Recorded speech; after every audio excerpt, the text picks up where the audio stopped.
Dobro jutro. Evo, pot v službo, standardna situacija, standardna gužva.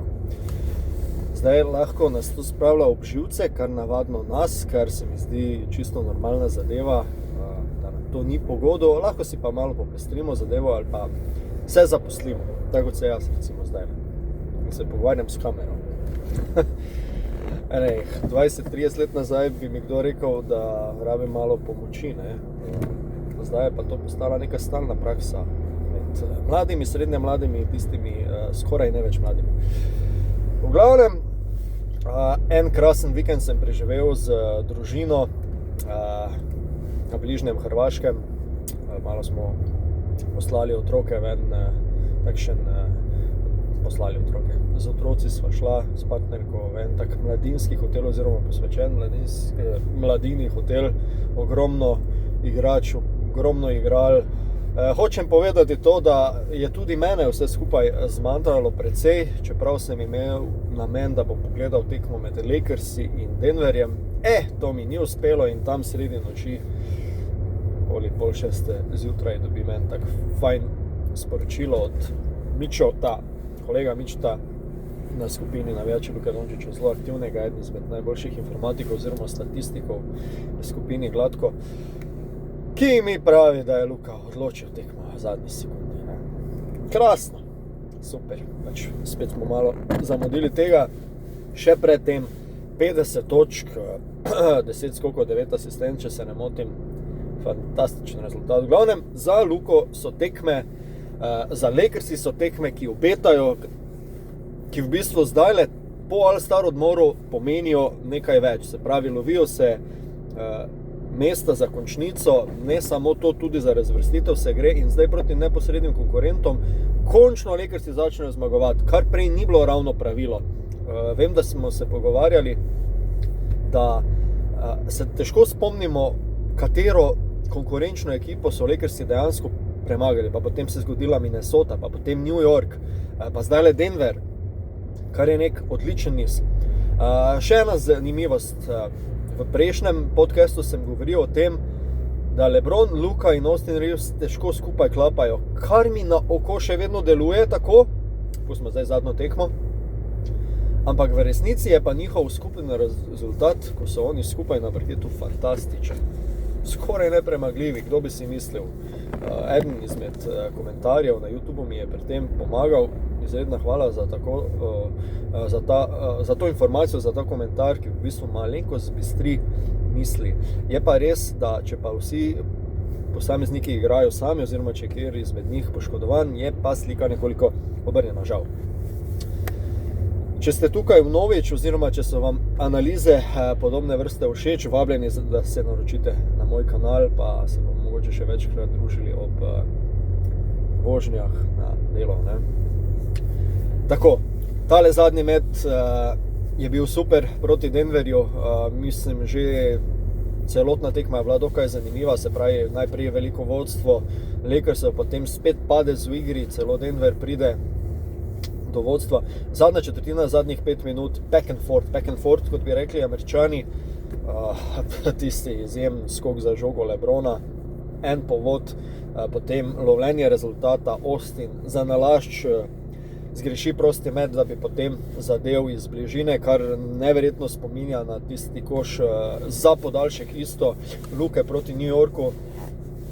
Ampak na koncu v podaljšku pa potem zadnja beseda, zadnja žoga v rokah Luke in vse ste sami videli, kaj se je zgodilo. Tako da to je v redu. Zdajle do konca rednega dela, do tam sredine aprila, je zelo strnjen ritem. Tekme si sledijo ena za drugim, zdaj mislim, da 2 proti Houstonu, spet neposreden konkurent in izredno pomembno bi bilo, da se nadaljuje zdajle tale niz. Zdravstveno stanje pri Lakersih je takšno, kot more biti, ni nekih težkih poškodb, tudi Smart daje svoje, centri dajejo svoje. Zdaj je trenutno neke krize pri Lakersih ni in želel bi si, da tako ostane.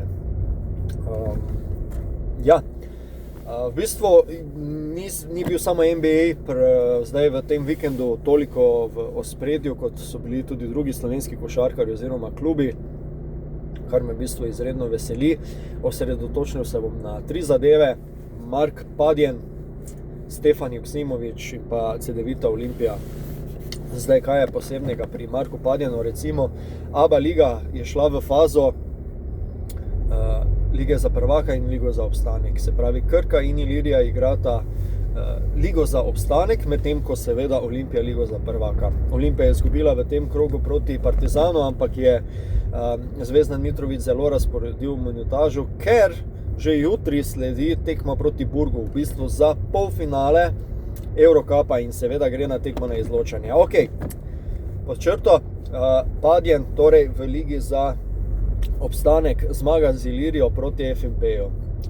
Odlično je v bistvu samega sebe razigral, mislim, da na koncu 24 ali 26 ali koliko točk je dosegel. Neustrašna igra, veliko prodorov, celo nekaj zabijanj, zelo atraktivno, no, fant je res, ko mu gre, je neustrašen, malce sokljac spominja na Petra Vilfana, morda v nekih mlajših drugih časih, ampak je zelo poleten, no, tako, ta tista mlada falanga, ki še prihaja, se pravi Kroflič, Padjen, Smrekar in ostali, no. Tako da tale nastop me je seveda izredno navdušil. Zakaj sem omenil Stefana Joksimovića? Stefan je z Baskonijo igral tale mladinski ANGT Euroleague turnir. Končali so na 2. mestu, včeraj je bila enostavno Barcelona premočna, tako kot za vse ostale košarkarje. Da ne pozabim, Martin Cize je igral za moštvo zbrano iz vseh vetrov, v bistvu imel celo proti Panathinaikosu izredno tekmo, se pravi, gre za centra, ki sicer brani barve Hopsov. Takrat je bil najboljši igralec proti Panathinaikosu in statistično kar lepa bera. Ne bom rekel koliko, ker se bom zmotil. V glavnem preko 10 točk, pa še okoli 10 skokov, če se motim, 3 blokade. Skratka, lep nastop. Medtem ko Stefan Joksimović v prvi peterki, na koncu seveda turnirja, kar pričakovano, bi po ene strani rekli, medtem ko v polfinalu je stopala njegova predstava 38 točk, pa mislim, da tudi 10 ali asistenc ali skokov, toliko je teh podatkov, da v glavnem sjajna predstava, nekaj neverjetnih metov za razdalje z velikim lokom, ki so šli noter, takrat, ko pač igralcev krene.